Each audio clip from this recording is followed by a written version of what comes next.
gabi po sa inyong lahat mga ka-listeners. Ito naman po si Listeners Organist at pauwi na po ako galing sa birthday ng isa kong kaibigan na vlogger. Ayan. Medyo galing po ako ng Valenzuela area. Doon kasi ginanap po yung birthday ni Ka-Business Official. Ayan. Muli. Gusto ko lang batiin si Sir Ka-Business. Ayan. Alam mo po, napakasaya ko dahil sa kahit sa simple or saglit na pagkakataon, nagkita po tayo at nagkausap. Opo. Kanina pa po kasi sila doon, umaga. Ako naman po ay humabol lamang. Humabol lamang kasi nga galing po ako sa duty kaninang umaga hanggang alas 2. Nag-duty po ako sa OR, and after that nakipagkita pa po ako sa natin, sa supervisor, and then after ko pong nung papunta na po ako dito ng around alas 12, ayun, sira yung motor na ginagamit ko. Ito yung motor na ginagamit ko mga kalis. Gumigewang, tumutunog yung harapan na gulong. Bakit kaya ka ako? Yun pala, sira na yung bearing. Sa buti na lang yung hinintuan ko kanina kung saan nasira yung motor ko. Sakto. Meron po dong si tatay yung nag-aayos ng motor, marunong. So, siya po yung nag-ayos ng motor ko. Kaya shout out po kay tatay. Thank you so much po. Hindi na ako masyado napagod. Nagpalit lang po ako ng nagbayad na lang po ako para dun sa paggawa. Tsaka bumili po ako ng bagong bearing po ito. Ayan. Pauwi na po ako.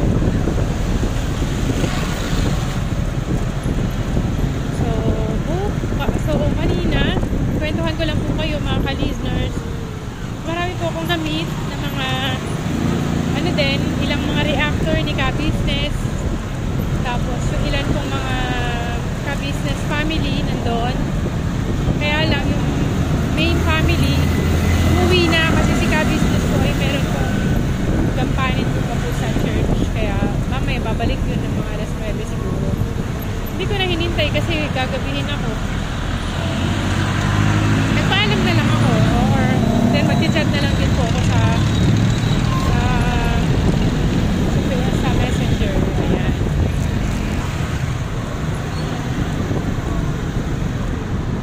So, ayun. Yun, shoutout nga po pala kay ang matagal na nag-ano sa akin doon, mausap sa akin. Si Sir Kalame Vlog. Hello po, Sir Kalame. Shoutout. Kamare Koy Vlog. Hello po, sister. Kita ko rin po sila.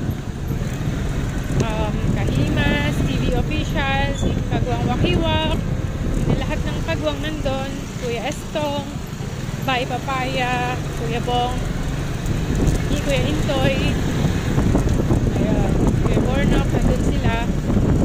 Tapos sila mga MK Hinday nakita ko rin, and Kuya Lito, maraming nakita ko doon. Ayan, medyo madilim-dilim dito sa area ng pinuntahan ko, guys. Congressional Road kasi tinahak ko. Kasi pag sa Deparo Road going to punta ng Camarin ba yun? Medyo doon traffic.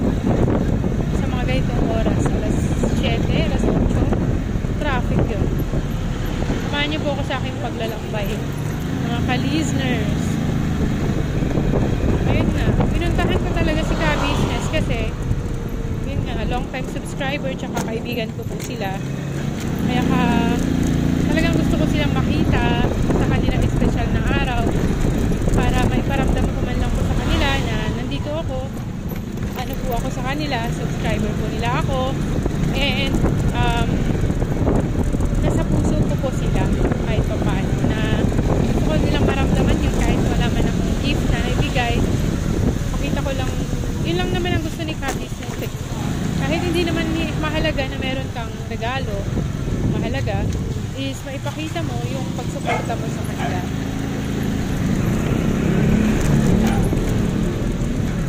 Wait lang.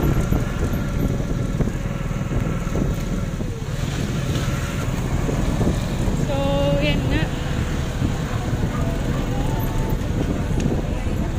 Lapit na ako sa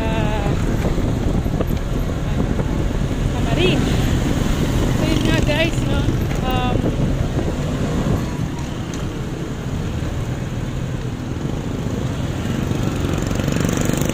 Masaya din.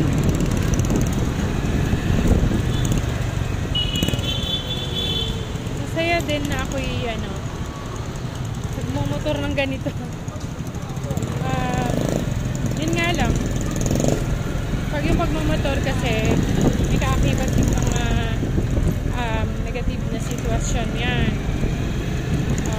Hindi lahat positive. Oo nga, maganda. Makakarating ako sa paroroonan ng mabilis, hindi naapektuhan ng masyado ng traffic, matipid din sa gasolina. Tapos ayun, time. Pero ang mga disadvantage din naman ng motor is number 1 is yung panganib, lalo na kung hindi ka maingat sa motor, madali kang lapitin ka ng mga disgrasya, saka yung ba, halimbawa biglang may kasiraan o nasira yung part ng motor, tapos di ka naman marunong mag-ayos, lalo na sa akin kasi syempre babae ako hindi naman ako marunong magkalikot ng motor pag may nasira to, hindi ako marunong mag-troubleshoot, kaya yun ang mga disadvantage. Kaya yun, siguro ang importante na lang is kung lagi mong i-maintain yung motor mo na nasa kondisyon na katulad ng ginagamit mo. Kailangan bago ka umalis, check mo lagi okay ba yung mga parte ng motor, kung wala bang problema, para hindi ka magkakaroon ng hassle sa daan. Tulad itong ginagamit kong motor, putput na yung dalawang gulong, wala pa akong pampagawa, so pinag-iipunan ko pa guys kasi mahalaga rin na bago or hindi putput yung motor, kasi pag putput madaling madaan lang yan sa mga sharps, mga pako, ganyan, bubog, madaling mabutas yan, makabulat ka, makawadas. So yun na nga, pag-iipunan ko muna pagka nag-start na ako sa duty ko sa Tala, pag-iipunan ko pambili ng gulong. Siguro uunahin ko yung kasi parehong gulong ko sira na apot-pot na kitang-kita na yung niya, yung wire niya dun sa loob ng gulong, kita na. So unahin ko siguro yung likod. So, pag nakaipon ulit ako sa harap naman. Wow. Tapos marami na ring sira tong motor na ginagamit ko kasi sobrang luma na to. Since 2013 ginagamit ko na to, kaya malaking na rin to. Tulong ito sa akin. Sulit na. Kaya dapat din mapagawa ko talaga to. Yung niya, hindi na rin gumagana. Yung start button niya, hindi na rin gumagana. Kailangan ko rin pag-ipunan yun. Pero iunahin ko talaga yung gulong na motor ko. Iunahin ko na mapagawa. Kasi yun yung importante. Tapos yung mga preno, yan.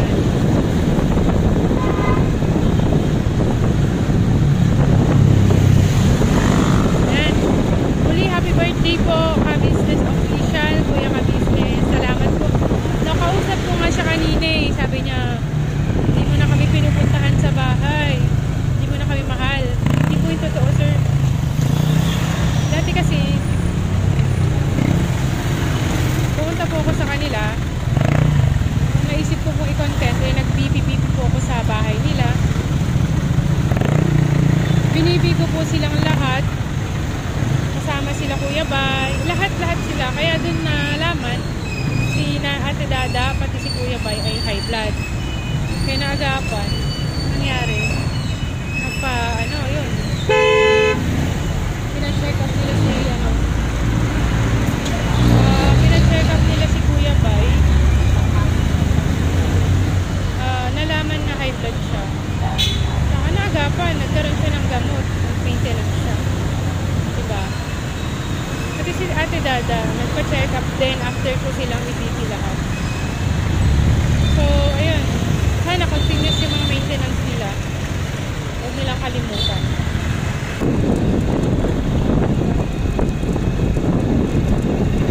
Ay, grabe.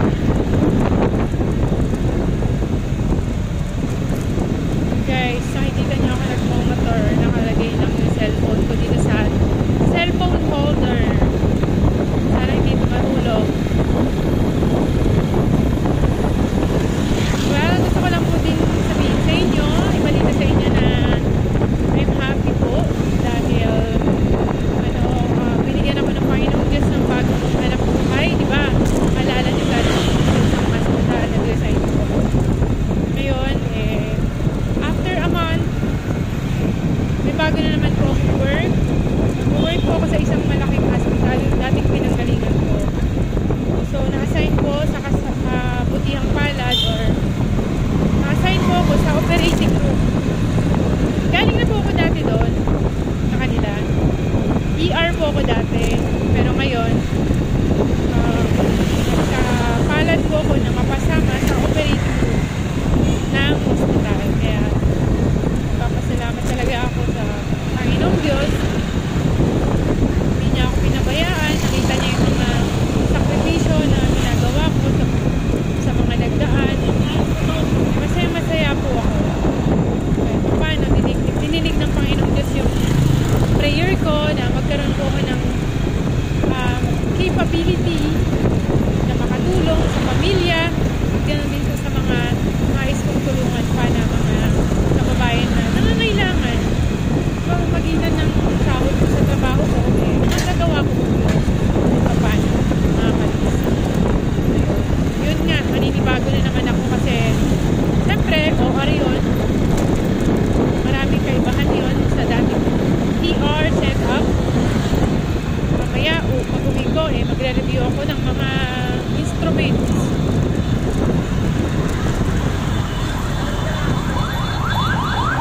Aaralin ko yung mga instruments po na ginagamit sa operating room.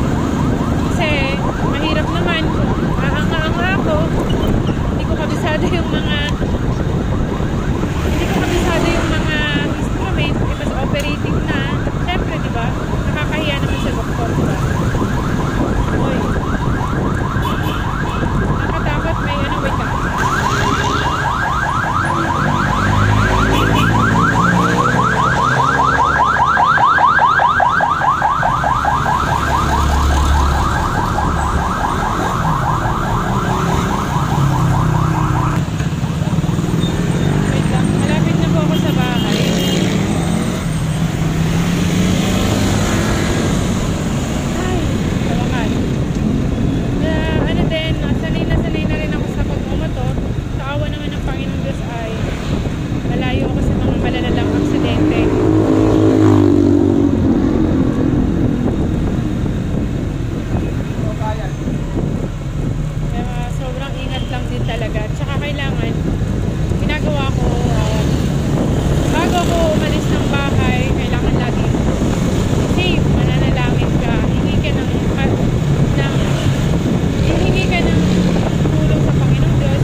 ako. Kasi hindi ako sanay nga sa kulob na sasakyan. Sanay ako sa open air. Ibang makalis.